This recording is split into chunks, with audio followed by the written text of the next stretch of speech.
السلام علیکم.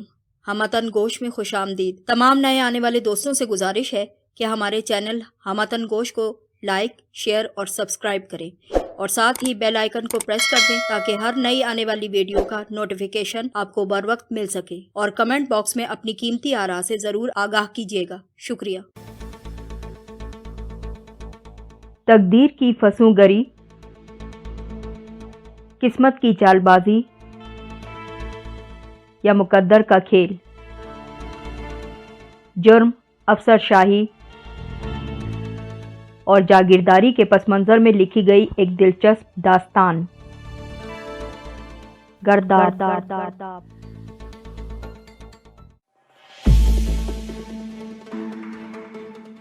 گرداب قسط نمبر 30. ملبے سے نکلنے والی دونوں عورتوں کی لاشیں بری طرح سے مسخ ہو چکی تھی. ایک تو دیوار اور چھت کے گرنے سے ملبے نے دونوں کے جسم بری طرح سے توڑ پھوڑ کر رکھ دیے تھے. دوسرے رہی سہی کسر بارود کی وجہ سے لگنے والی آگ نے پوری کر دی تھی. لاشیں تقریباً ناقابل شناخت بنا دی گئی تھیں. ان کی پہچان کے لیے قد و قامت اور کہیں سے لباس کے بچ جانے والے چتروں سے مدد لی جا سکتی تھی. شناخت کا مرحلہ اتنا زیادہ دشوار اس لیے نہ تھا کہ سب لوگوں کو اس بات کے بارے میں معلومات تھی کہ گھر میں موجود خواتین کون تھیں. بس ان دونوں خواتین کی لاشوں میں سے ایک بوڑھی عورت اور ایک جوان لڑکی کی لاش کو الگ الگ کرنا تھا. یہ کام آسانی سے کر لیا گیا تھا. عامر نے واپس پہنچنے کے بعد دونوں لاشوں کی شناخت کے سلسلے میں تصدیق بھی کر دی تھی. مہبانو کی لاش کی سب سے بڑی پہچان اس کی سیاہ چادر کے وہ چتھڑے تھے جو وہ ہر وقت اوڑھے رہتی تھی، اور مرتے وقت بھی وہ اس کے جسم کا حصہ بن کر رہ گئے تھے. اپنے گھر پر گزرنے والی اس قیامت کی اطلاع عامر کو عبد المنان نے ہی پہنچائی تھی. عبد المنان سے مل کر اس نے مہبانو کی اپنے گھر میں موجودگی کی اطلاع پہنچا دی، جس پر وہ فوراً متحرک ہو گیا. سب سے پہلے اس نے لاہور رانا ہاؤس میں مقیم شہریار کو اس کے بارے میں اطلاع پہنچائی، اور پھر اس کے مشورے پر رفیق کھوکر کو تمام کام کی ذمہ داری سونپی تھی کہ وہ عامر کے گھر جا کر مہبانوں کو اپنی تحویل میں لے لے. لیکن جواباً پون گھنٹے بعد رفیق کھوکر نے جو اطلاع پہنچائی تھی وہ بہت زیادہ اندھوناک تھی. غیر قانونی طور پر آبادی کے عین درمیان میں بیٹھ کر ایسی اشیاء کا کاروبار کرنے والے گلو کے بارودی ذخیرے میں لگنے والی آگ نے گلو سمیت عامر کی ماں اور جوان سال مہبانوں کی زندگیاں بھی چھین لی تھیں. اس حادثے کے بارے میں اطلاع ملتے ہی عبد المنان نے ڈرائیور کے ساتھ عامر کو لاہور بھجوانے کا پروگرام بنا لیا تھا.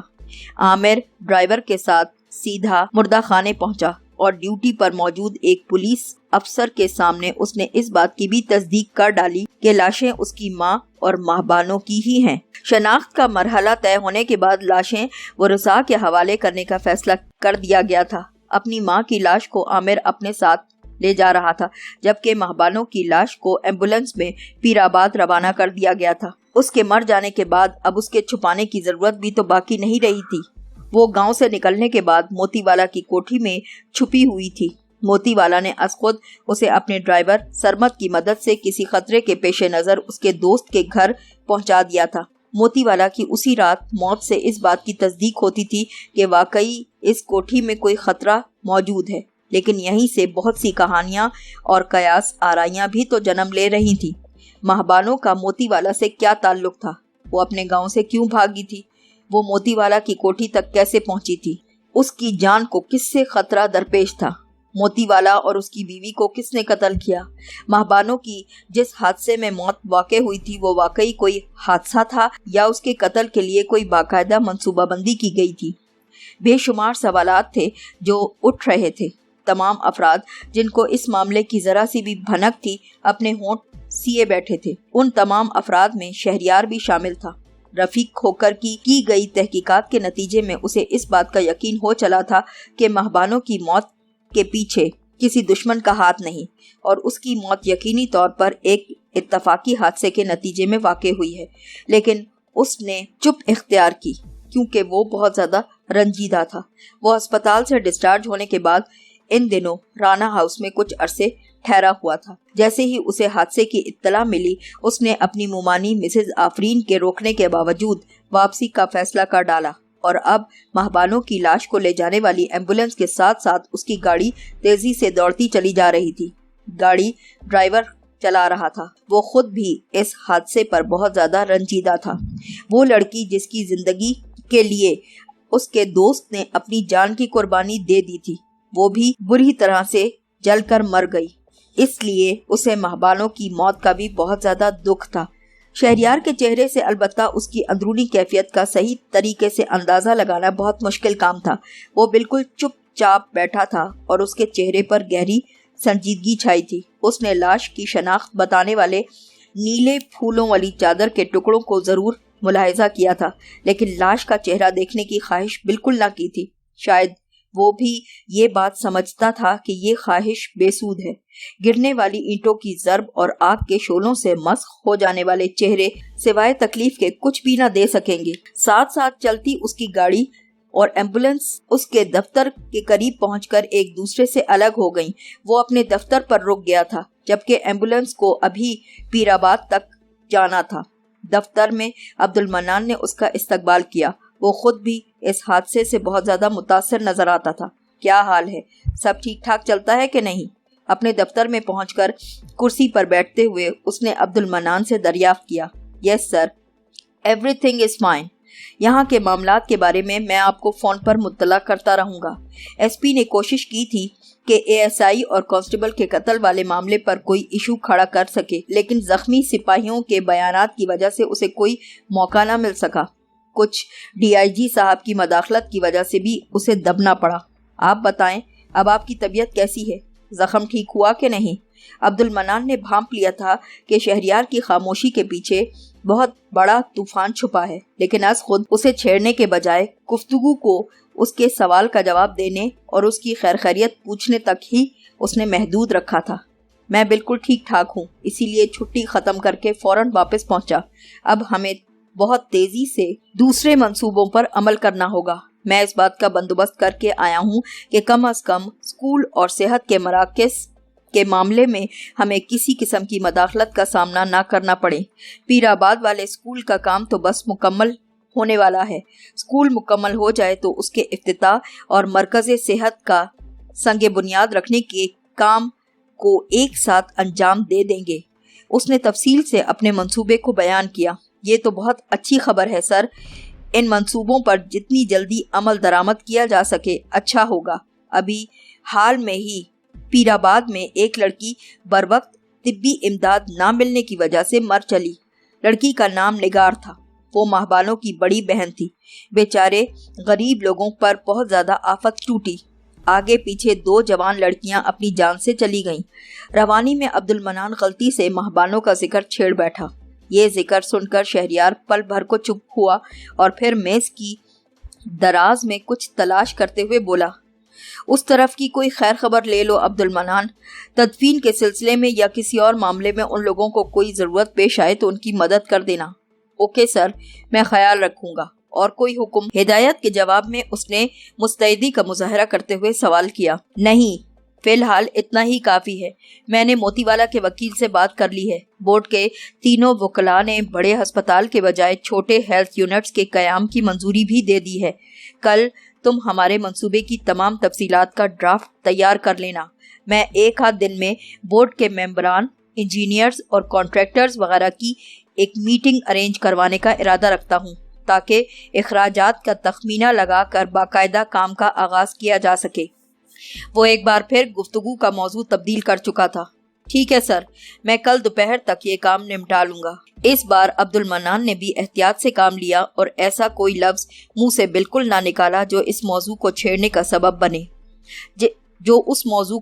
سبب بنے، جس سے وہ واضح طور پر گریز کرتا ہوا محسوس ہو رہا تھا۔ چودھری افتخار اپنی حویلی میں سر تھامے بیٹھا تھا۔ مہبانوں کی موت نے ساری بازی الٹ کے رکھ دی تھی۔ وہ سیمی بدن اپنی دسترس میں دیکھنا چاہتا تھا اور دیکھنے کا خواہش مند تھا، لیکن اس بدن کو موت نے اپنے شکنجے میں دبوچ لیا تھا۔ وہ جو خود موت کا ہرکارہ بنا، لوگوں میں موت بانٹتا پھرتا تھا، جس کے حکم سے اس کے کارندے لمحوں میں اس کے دشمنوں کی زندگی ختم کر دیا کرتے تھے، خود موت کے ہاتھوں شکست کھا گیا تھا۔ اب چاہے وہ دنیا الٹ کے رکھ دیتا لیکن وہ ماہبانو کو حاصل نہیں کر سکتا تھا، کیونکہ ماہبانو اس کے ہاتھ آنے والی اب نہ تھی۔ ماہبانو کو حاصل کرنے کے لیے اس کے سارے دعوے دھرے کے دھرے رہ گئے تھے۔ اسے گمان بھی نہ تھا کہ وہ اس تمام صورتحال سے دوچار ہو جائے گا۔ بالے کی طرف سے یہ اطلاع ملنے پر کہ اشتہار کے نیچے دیے گئے نمبر پر ایک شخص کی کال آئی تھی کہ وہ لڑکی کے ٹھکانے سے اچھے طریقے سے واقف ہے اور وہ شخص 2 لاکھ کے عوض انہیں اس کے ٹھکانے تک پہنچا سکتا ہے، وہ خوشی سے کھل اٹھا تھا اور فوری طور پر 2 لاکھ کی ادائیگی کے لیے بھی تیار ہو چکا تھا۔ 2 لاکھ اس کے لیے کوئی خاص حیثیت نہیں رکھتے تھے، خاص طور پر اس لیے بھی کہ اس معمولی رقم کے بدلے اسے نہ صرف ماہبانو مل جاتی بلکہ وہ شہریار کو بھی شکست سے دوچار کر سکتا تھا۔ لیکن جب بالے کی طرف سے اگلی خبر آئی کہ ماہبانو ایک حادثے کے نتیجے میں ہلاک ہو گئی ہے تو اس کا دماغ اچانک سے معوف ہو گیا اور بھگ سے اڑ گیا۔ وہ فون پر ہی بہت دیر تک بالے پر گرجتا اور گالیاں دیتا رہا، لیکن اس سب کے کرنے سے کیا حاصل تھا؟ حقیقت تو بہرحال اپنی جگہ پر موجود تھی، جس سے انکار نہیں کیا جا سکتا تھا۔ غیاثی کی کڑی کی لاش پہنچ گئی سرکار۔ ابھی ایک بندہ خبر لے کر آیا ہے کہ لاہور سے ایمبولینس آئی ہے جس میں لاش پڑی ہے۔ کہتے ہیں لاش کی حالت بہت خراب ہے۔ ایک آدھ بندے نے ہی چہرہ دیکھا اور دیکھ کر کان پکڑے۔ غیاثی کی برادری کے بزرگوں نے فیصلہ کیا ہے کہ اب کسی کو لاش کا چہرہ دیکھنے نہیں دیں گے۔ سنا ہے نورا بڑی تڑپتی ہے اپنی دھی کے چہرے کو دیکھنے کے لیے، لیکن عورتوں نے اسے قابو کر رکھا ہے اور اسے لاش کے قریب بھی نہیں جانے دیتی۔ لاش کو کفن تو لاہور سے ہی پہنا دیا گیا تھا، یہاں قبر تیار ہوتے ہی اسے دفنا دیا جائے گا۔ منشی اللہ رکھا اجازت لے کر اندر آیا اور چودھری افتخار کو مفصل رپورٹ پہنچا دی۔ تدفین کے بعد حویلی سے غیاث محمد کے گھر کھانا ضرور بھجوا دینا اور اس سے کہنا کہ مجھ سے آ کر ملے۔ منشی اللہ رکھا کی ساری بات سننے کے بعد اس نے حکم سنایا، بہتر چودھری صاحب، بہتر، میں آپ کے حکم کی تعمیل کروں گا۔ غیاث محمد تو بہت خوش ہو جائے گا کہ آپ نے اسے معاف کر دیا۔ منشی خوشامدانہ لہجے میں بولا، میں نے غیاثے سے کہا تھا کہ اس کی دھی زندہ یا مردہ کسی بھی صورت میں مجھے ملے گی تبھی اس کی جان کی خلاصی ہوگی۔ اب وقت آ پہنچا کہ میں اپنی بات پوری کر ڈالوں۔ ویسے بھی اس معاملے میں مجھے اصل حساب کتاب غیاث محمد سے نہیں لینا بلکہ دوسروں سے لینا ہے۔ غیاث محمد کی کیا حیثیت ہے کہ میرا اس سے کوئی حساب کتاب نکلے؟ حساب تو ان کو دینا ہوگا نا جو دوست بن کر پیچھے سے دشمنی نبھاتے رہے۔ موتی والا کا معاملہ تو بالکل کھل کر سامنے آ چکا۔ جس بندے نے بالے کو ماہبانو کے بارے میں خبر دی تھی اس نے بھی یہی بتایا تھا کہ اتنے دنوں سے موتی والا کے گھر ماہبانو چھپی بیٹھی تھی۔ وہاں اسے کس نے پہنچایا میں اچھی طرح سمجھ گیا ہوں۔ موتی والا تو پہلے ہی اپنے انجام کو پہنچ چکا، اب میرے اس دوسرے دشمن کو بھی حساب دینا ہوگا۔ میں اسے چھوڑوں گا ہرگز نہیں۔ اسے پتا چل جائے گا کہ اس نے چودھری افتخار عالم شاہ سے بیر لیا ہے۔ چودھری بہت غضبناک ہو رہا تھا۔ منشی جانتا تھا کہ اس کے غصے کا رخ کس کی طرف ہے، چنانچہ وہ اپنی نمک خالی جتانے کو بہت جوش سے بولا، آپ فکر نہ کریں سرکار، آپ کی آن پر ہم سب اپنی جانیں نچھاور کر ڈالیں گے۔ آپ بس صرف اشارہ کر دیں، بس پھر دیکھیے گا کہ آپ کے دشمن کا کیا انجام ہوتا ہے۔ ابھی کچھ نہیں کرنا، ابھی جو میں نے اس بچونگڑے کو پہلا سبق دیا ہے نا اس کا نتیجہ سامنے آنے دو۔ میرے خیال میں تو جس مامے کی گود میں بیٹھ کر وہ مجھ سے کھیلنے کی کوشش میں مصروف ہے نا، وہ ماما خود ہی اسے سمجھا دے گا کہ چودھری افتخار سے کھیلنا بچوں کے بس کی بات نہیں ہوا کرتی۔ اگر وہ اپنے مامے کی بات کو سمجھ گیا تو اس کے حق میں بہت بہتر ہوگا۔